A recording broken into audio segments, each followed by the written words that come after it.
Well, hi guys. It's Tuesday morning, or I guess it's about noon now. Woke up a little late, and I hadn't planned on doing a video today. I hadn't planned on taking Cole to the park today. I was planning on going to the storage unit and doing some work on the trailer for a couple of hours before work.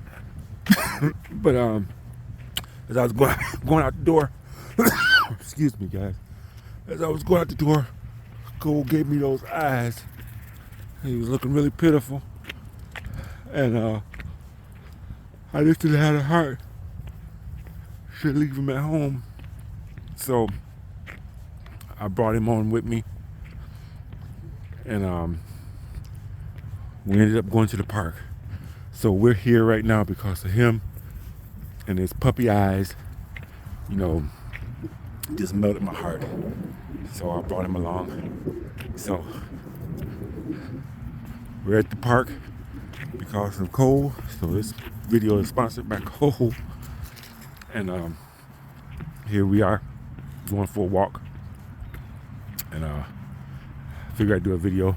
I've been thinking about doing this video for a while, talking about this particular subject, but I never actually did it. But I'm gonna do it today because why not? So this video is about prepping, you know, which is what I do, which is what people do if they're prepared or they're anywhere near conscious of what's going on in the world and the possibilities of anything happening that could jeopardize your way of life. So anyway, I'm going to make a video about being prepared and everything. Now my situation, which I'm pretty sure a lot of people's situation is, you know, and this has to do with my trailer and everything too, being prepared. As I said in my last video, most people are not prepared at all, period. You know, they just got what happens to be, you know, in their cupboards at home or whatever, you know, stuff they bought that have probably expired. They're in the cabinets and in the pantry, stuff that they're never going to eat, you know, but will be glad to get if shit hits the fan. There's nothing else to eat, and they find that can of green beans or spinach, you know, stuff that they wouldn't eat, you know, period. There's nothing else. They have no other choice. They be ravaging that stuff, and that's what most people have. And when you talk about prepping to people, they look at you like you're crazy.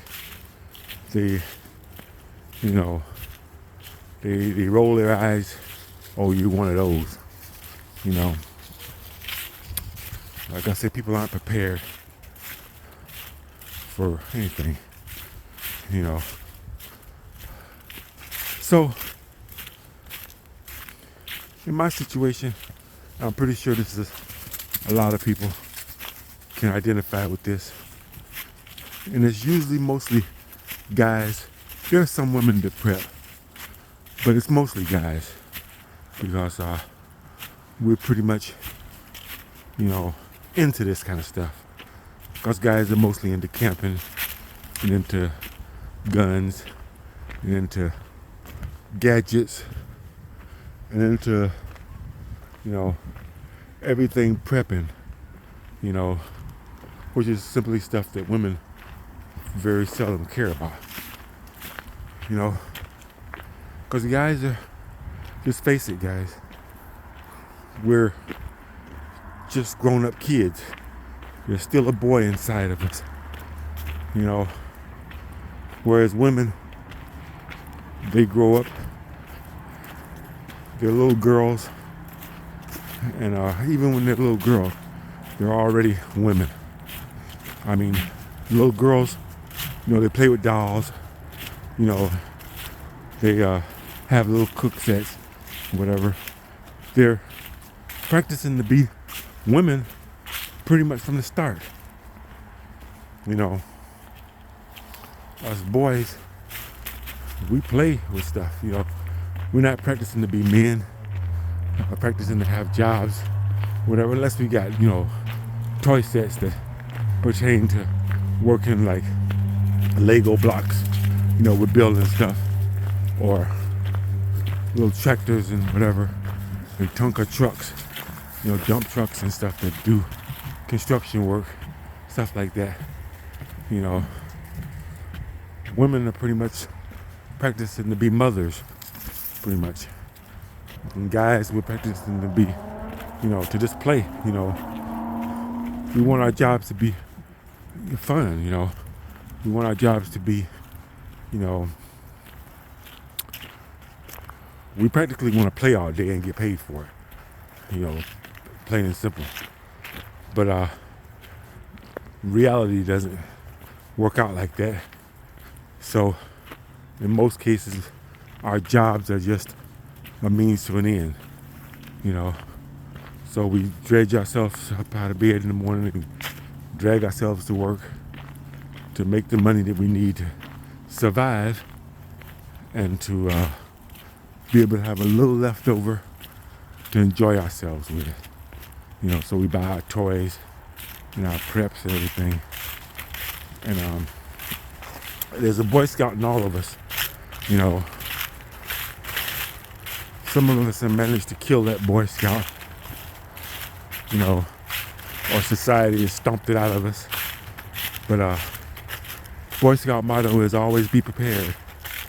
And that's what we try to be. You never hear about Boy Scouts anymore because it's got a bad rap. Well, because of,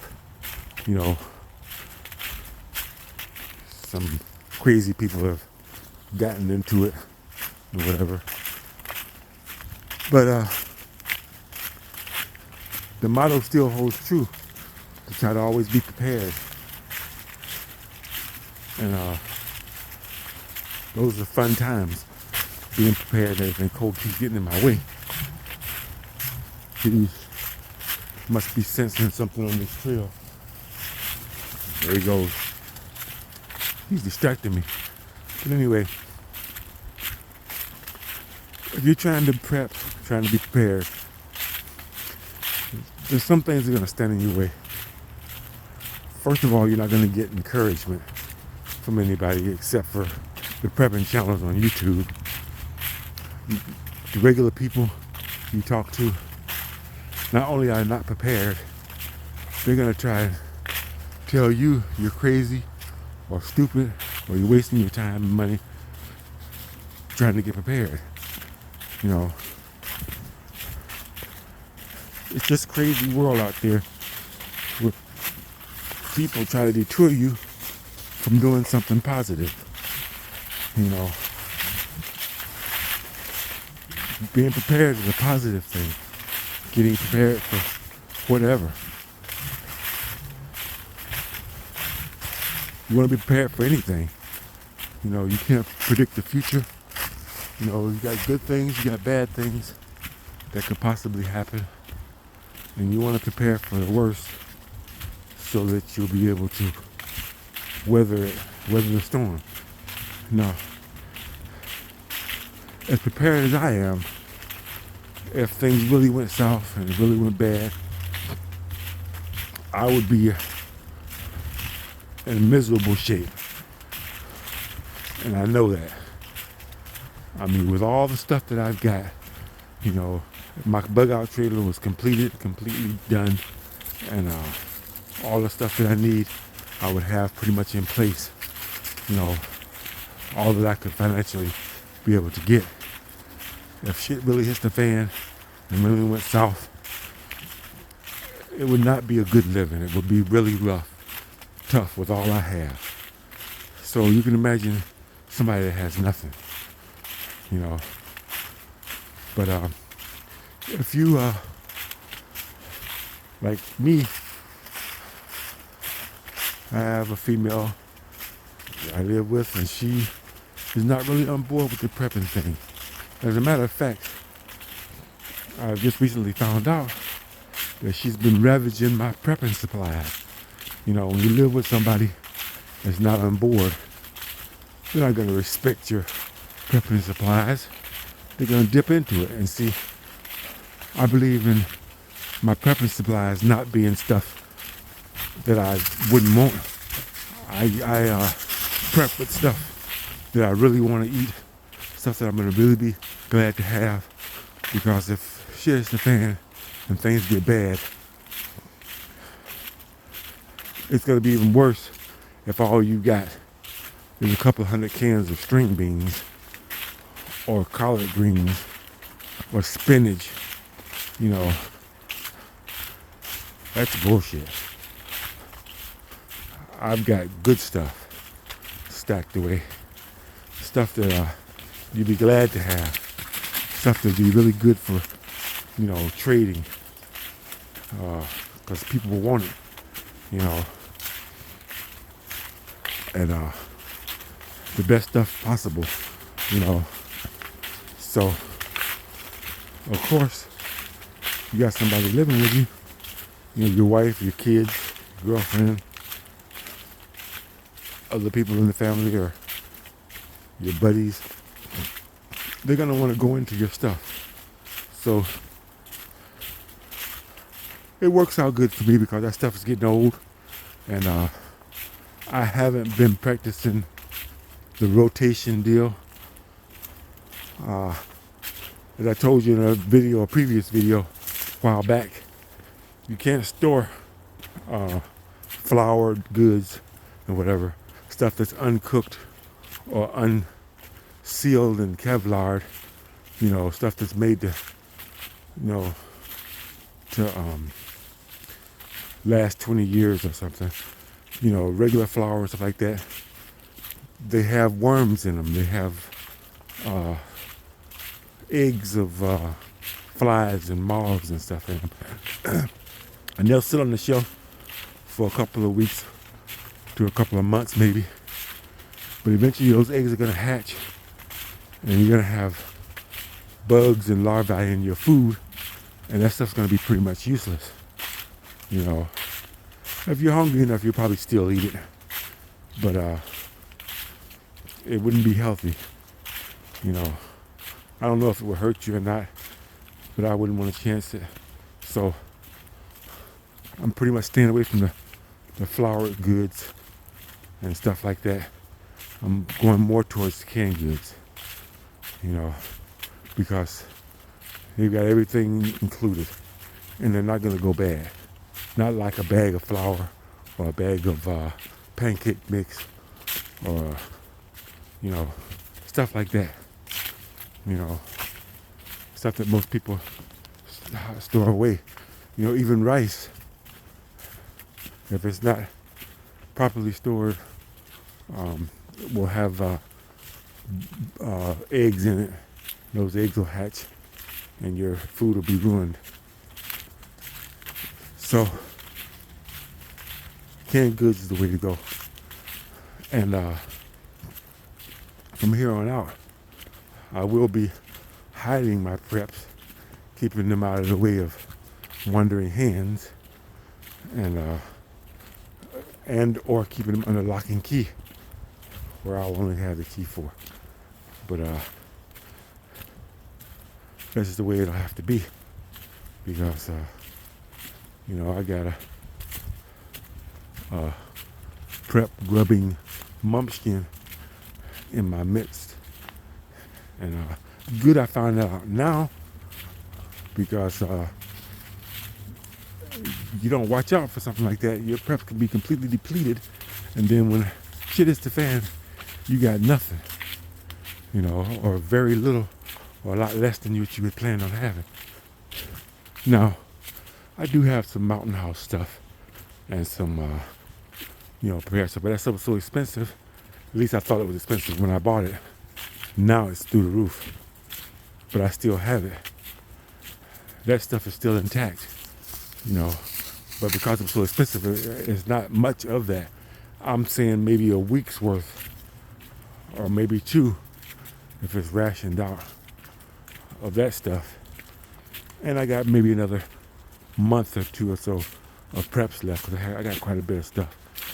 But nowhere near what I had. I had almost, 3 months of stuff, put back. But I hadn't been keeping an eye on it. And it's been, depleted. But like I say, it's probably a good thing, because you have to rotate your preps. So, with things the way they are, I'm gonna have to replenish that, but I'll be more wiser at the selection I can get now. It'll just cost me more, but that's just the way it'll go. But that's just how it is. You having fun, Cole? He's running back and forth.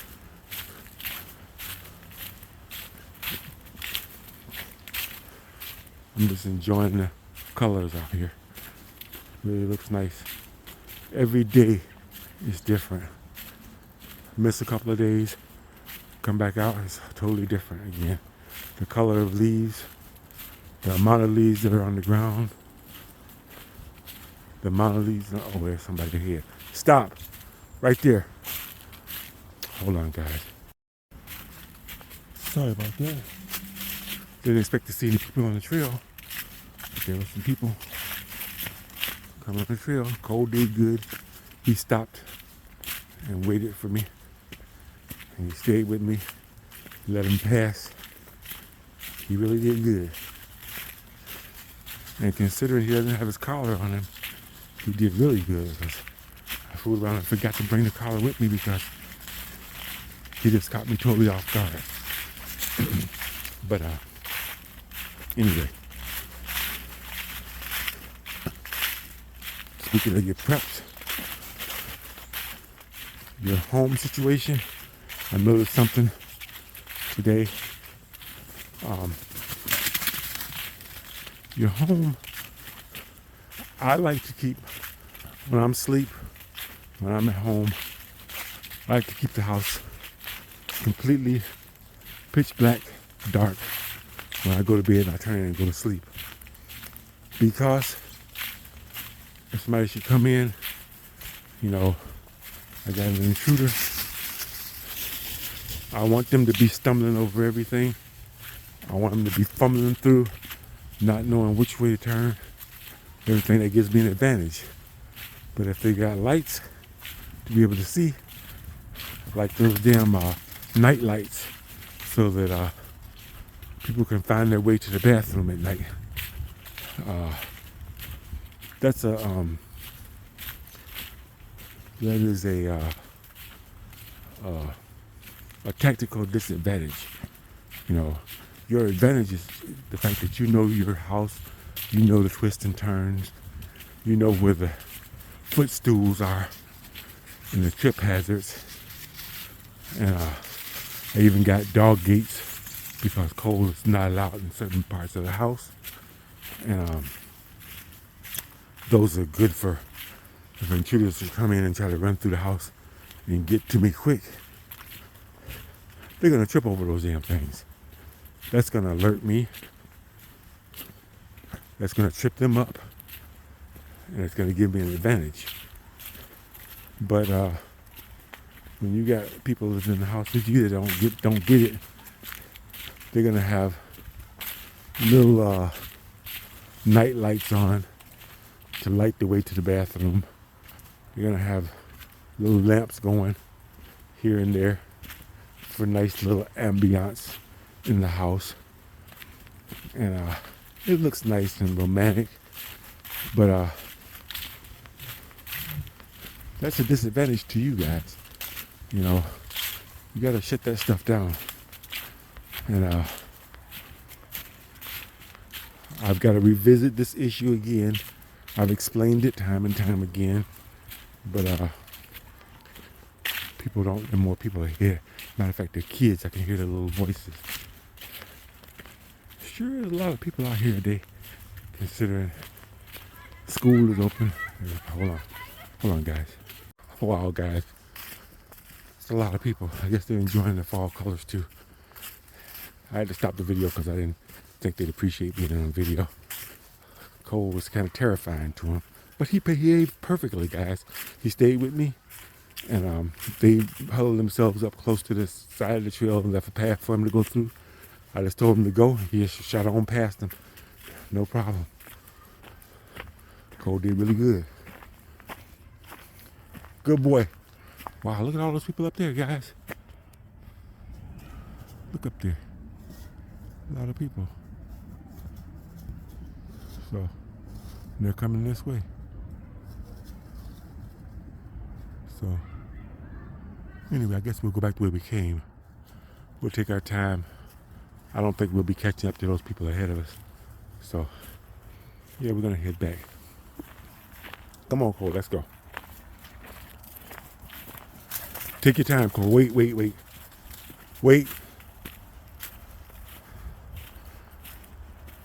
So, I just want to talk about that. You know, your home situation. You know, I live in a good area. I don't expect nothing to happen like that. But I'm prepared for it anyway. Because things happen when you least expect it. You know, if I was living in the middle of Detroit, in a bad neighborhood, I'd be a lot more cautious or whatever. I'd be a lot more vigilant than I am where I live. Where I'm at now is a small community, mostly working people. You know, there's no welfare recipients. There probably are, but, you know, most of the people have jobs and work, or they're retired. You know, they're too old to be thinking about climbing in somebody's window or something. Or definitely not going to be doing any home invasions. But I don't live on an island. I live in a city, a town, where there's nothing stopping thugs from a city, neighboring city, from wandering into the area and causing havoc. It's a nice view right there. Down that hill there. This little spot. As the leaves fall off the trees, guys, it opens up the views. You can see a lot further back into the woods. You can see stuff that you couldn't normally see before. And you can see all kinds of different things that you couldn't see normally, which is pretty cool. But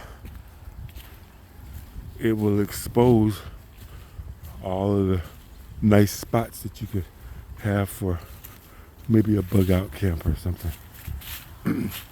I would never put a bug out camp out here. This is too well traveled, too well known by people that live in the area. This is a public park.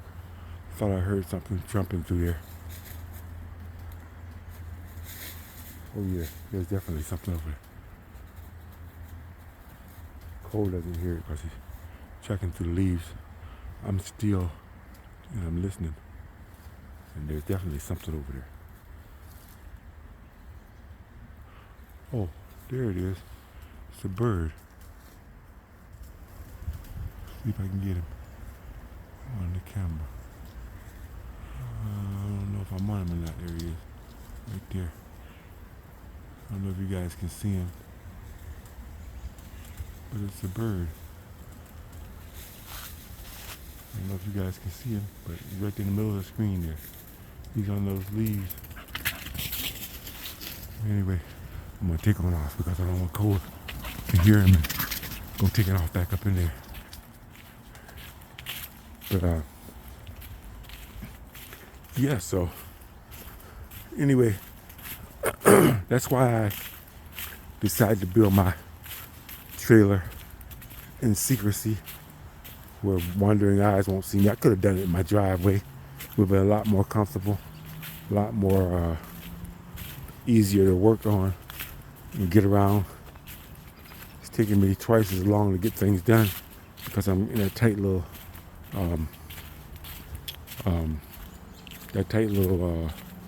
storage unit. I'm able to do it though, but the good thing about it is I got a roof over my head, so in any kind of weather I can work. Cole has stopped short and he's looking ahead, so usually he does that when there's people up ahead.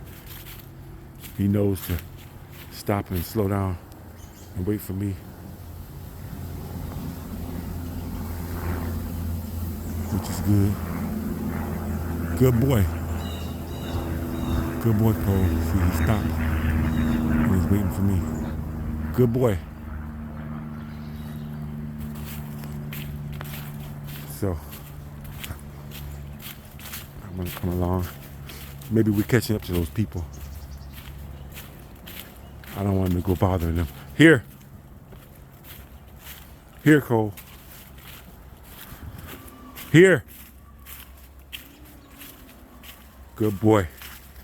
Good boy. Good boy. Stay with me. Wait. Wait, Cole. Kids can be unpredictable and do crazy things. I don't want them to provoke him into doing nothing, because they wouldn't know their actions can be misinterpreted by Cole. So we shouldn't catch up to them. They had a good head start on us, but they're exploring and having fun. It's cool. With me, Cole. Here. But like I was saying, I'm building my trailer in secrecy because I don't want wandering eyes. Oh, they're coming back. Hold on. I don't know why they came back the same direction they came, but that's totally unpredictable. But anyway, everything worked out okay. He didn't bite anybody or nothing. I'm pretty sure they had their ass cheeks clenched, but because Cole can be pretty intimidating. But anyway, I didn't want my neighbors bothering me while I'm trying to build my trailer, because they see that they're gonna be over. Oh, what are you doing? What's that? All right, working on a trailer, huh? I didn't want to answer any questions or anything. I don't mind doing it on the channel because you guys get it. You know, I'm not going to try to bring unprepared people on board. Well, of course, they're not going to understand. They're not going to get it. I just don't have time for that. You know, YouTube is readily available out there for them. They can go on YouTube, get all the information they need. You know, chances are they're just going to, critique, tell me what I'm doing wrong, tell me what I shouldn't do, waste my time, distract me from my task. Don't have time for that. It's worth it to spend the money for the peace and quiet and the solitude. I'm pretty sure when Noah was building his ark, people were bugging him, coming up and asking him questions and wondering what's going on. What are you doing? Why are you building a big boat in the middle of there and pretty much desert? I'm pretty sure that got on his nerves. He didn't have any choice. But just imagine, guys, trying to build something like that with people watching you, coming by and laughing at you. Your family not really getting it. You're getting it from them too. Not only did they have to build that thing, he had to stock it with food and water to last, for the duration. I'm pretty sure God gave him strength to do it and everything, because that's a major undertaking for one person, even with the family helping a little bit. I'm doing my thing by myself. I'm not going to say it's God inspired. I didn't hear any voices or anything. I just decided to do it because I'm looking at the way society is going. And I like to go camping. Now I want a comfortable camper that I can, build myself, my own hands. And I don't have to spend the money to buy, $20,000 or $30,000 camper. And I can build one myself for a fraction of the cost. That's what it's for. But if something happens, then I'm prepared. I'm building it for a totally different reason. But in the back of my mind, I've got prepping, and shit hits the fan in the back of my mind. And I'm incorporating some of that into the way I'm building it. I'm thinking about comfort and about security and about having all my supplies and everything. I got all that in mind, but it's crazy though. You think about the story of Noah. He heard voices.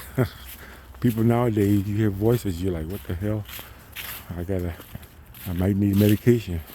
Or I may need to stop the medication I'm on. You tell people you hear voices nowadays, they're like, something's wrong with this guy. He hears voices, But I don't hear any voices, guys. Like I say, I'm not on any medication. I'm just, preparing for the worst and getting myself together. I like gadgets. I like toys. I like things. And I like being prepared. I like to go camping and everything. So I'm really making myself a camper. That's why I'm doing it. If something bad happens, I'll be prepared for that too. So I didn't get any warnings from above.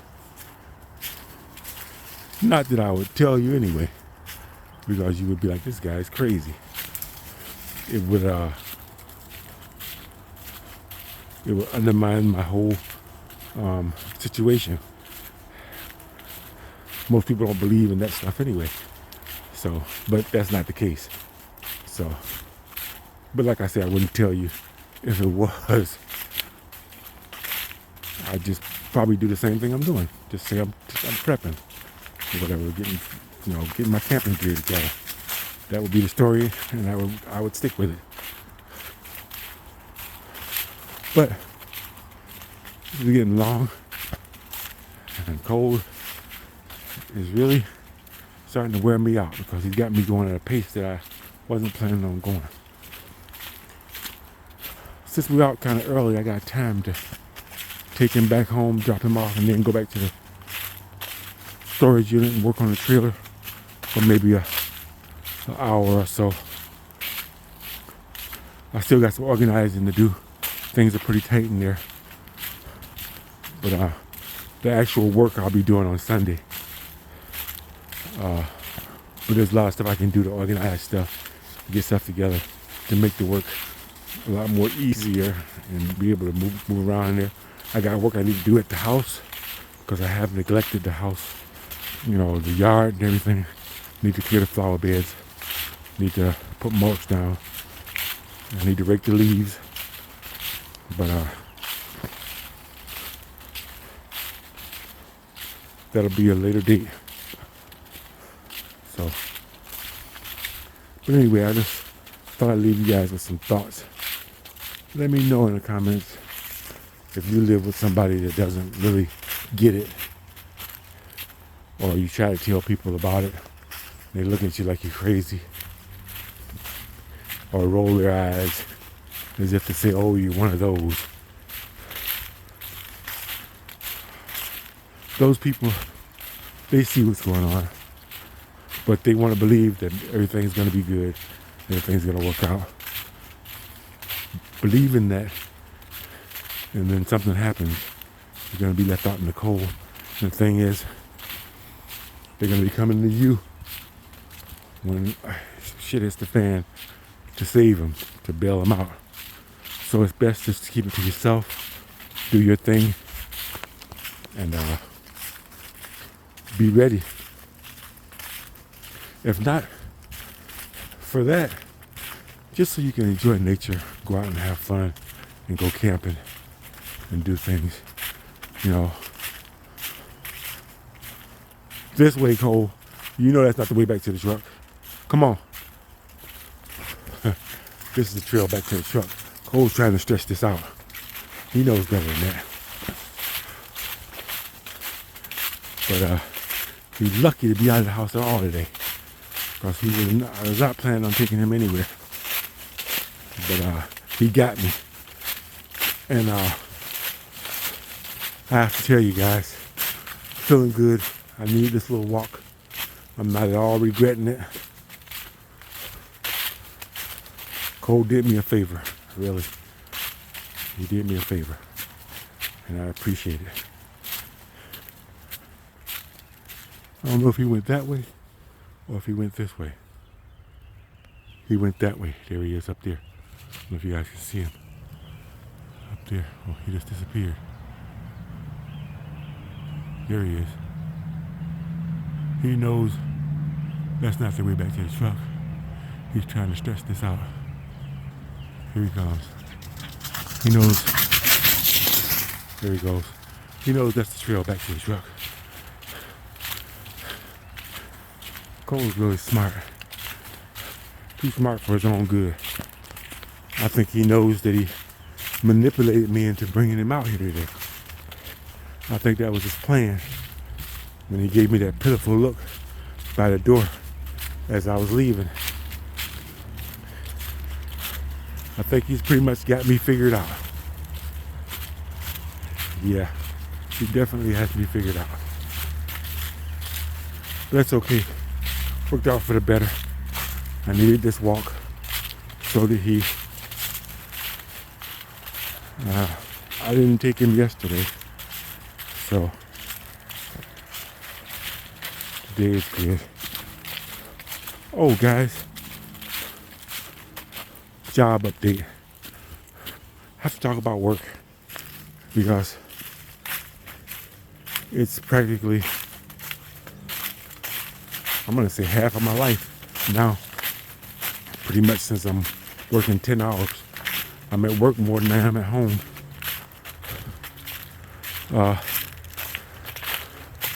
They went through the benefit package with us.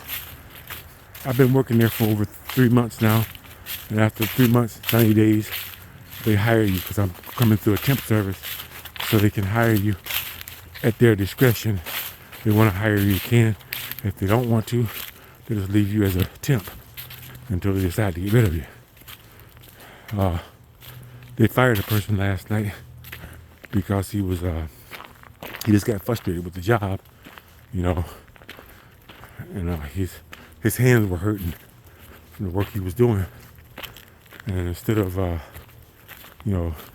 calmly and rationally talking it out to one of the supervisors and telling them, look, can you put me on something else?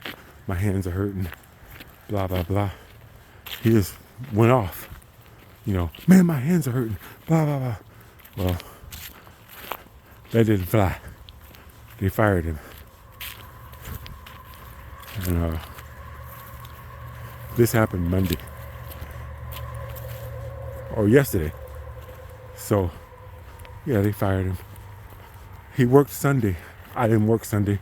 Sunday was voluntary, but he elected to come to work. Obviously he needed the money, or wanted the money, overtime and everything, but you gotta take care of your body, guys. If I would have talked to him, I'd have been like, hey man, take that day off. They made us work last Sunday, but this Sunday, it was voluntary. You got the opportunity to stay off. Stay off. We got plenty of overtime anyway, because of Friday and Saturday. You don't need the other day, you know. But now he made that day, but because of overworking himself to where his hands didn't have a chance to recuperate, he went off. And of course, the lack of sleep, being tired, you know, fatigued, you know, he just went off, and now he's fired. So now he doesn't have a job, you know. So where'd that get him? If he took that day off, he would have been able to recuperate. His hands would have been able to recover to where he could be able to, you know, work. If not, even his mind would have been in a state where he wouldn't have flew off at the handle and, you know, got himself fired. He'd have been able to talk rationally to the guy. And remember, guys, these supervisors are working long hours too. They're tired. They're fatigued. They're on edge. They got a hairline trigger, and they're quick to fire somebody because we're expendable, you know. I managed to stick around there because I work my butt off, and they see it. You know, they're watching everything. They're looking and everything. So I was rewarded last night because they gave me an interview for a high-low driving position, which would be a lot more easier work. I don't have to bust my butt as much. I don't have to interact with other people as much because my job that I do now, it greatly depends on the other people I'm working with. And we got a little thing going where we're racing the other lines. We've been winning pretty much because I'm the anchor guy. I keep things going. We've lost a couple of days, win some, lose some, but they're getting tired because I've set a pace that not many people can keep up. So they're starting to run themselves into the ground. They're starting to get fatigued, trying to keep up with me. And they don't realize that I'm going to be going to the easier job, and they're going to be left behind working at an expected pace from now on. But, oh, he went through that water. Darn it, Cole. How are you going to have wet feet when we get back to the truck? But anyway, I don't know how the interview went, whether or not they're going to do it. I still wanted to get days, but they want me on nights, on afternoons. We'll see how that plays out. I went to the interview guy, and in an interview, I'm asking, how much does high-low driver pay? And they were wishy-washy on that. They were like, well, we're not sure. I think it's this, I think it's that. And I'm like, you do a whole interview, and you don't even know how much the job that you're interviewing me for actually pays. That's kind of wonky to me. I played it off like, oh, okay. You know, oh, it's this or that, somewhere around here, okay. Here or there. I'm going to have to renegotiate that further. And then they don't want to put me on the shift that I want to on top of that. You know, it's crazy. But we'll see what happens. You're dealing with these people. And it was females, you know. They're pretty much human resources people. They're doing an interview. There's one guy in there. One guy, two females, you know. So, anyway, we'll see what happens. I'll keep you guys updated. But there's the truck. I got my bike on the back. But we're headed back to the truck. That's it for the day. I don't know what's going on with the traffic over there. But Cole's pretty much tuckered out now. He's probably ready for some water. There's a girl with a dog. She's got him on his leash. So we're good. I know this was kind of long, guys, but I appreciate you watching, and I'll see you on the next one.